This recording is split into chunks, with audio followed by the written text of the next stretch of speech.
எப்பயாச்சும் ஒரு வாட்டி வந்து சார் வந்து டைரக்ட் பண்ற படத்துல வந்து நான் வந்து அது நடிச்சு அதுக்கு ஒரு அவார்ட் வந்து வரும்போது I think I will be extremely happy and thrilled. Mani sir வந்து இந்த அவார்டு எனக்கு கொடுத்தாரு. Greatest film maker in our country. இவங்க எல்லாருமே வந்து இவ்வளோ டைரக்டர்ஸ் இவ்வளோ ஆக்டர்ஸ் எல்லாருக்குமே வந்து எப்பவுமே ஒரே ஒரு ட்ரீம் தான் இருக்கும். ஒன்று மணி சார் மாதிரி ஒரு டைரக்டர் ஆயிடணும், இல்லை மணி சார் படத்துல நடிச்சிடணும். இதுதான் எப்பவுமே வந்து இண்டஸ்ட்ரியில் இருக்கிற எல்லாருக்குமே இருக்கிற ஒரு ட்ரீமா இருக்கும்.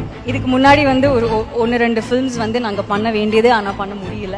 பட் ஐ திங்க் எப்பயாச்சும் ஒரு வாட்டி வந்து சார் வந்து டைரக்ட் பண்ணுற படத்தில் வந்து நான் வந்து அது நடித்து அதுக்கு ஒரு அவார்ட் வந்து வரும்போது I think I will be extremely happy and thrilled. But thank you that you made sir gave this award, so thank you so much. A pleasure. And வந்து நீங்க சக்சஸ்ஃபுல்லா இருக்கீங்க அப்படிங்கறது மேரேஜ் முன்னாடி வரைக்கும் மெயின்டைன் பண்ணி சுற்றுலாவா யோசிக்கவே வேண்டாம். ஸ்ரீ முருகன் டிராவல் ஏஜென்சி 23 கிளைகள் 37 வருட அனுபவம்.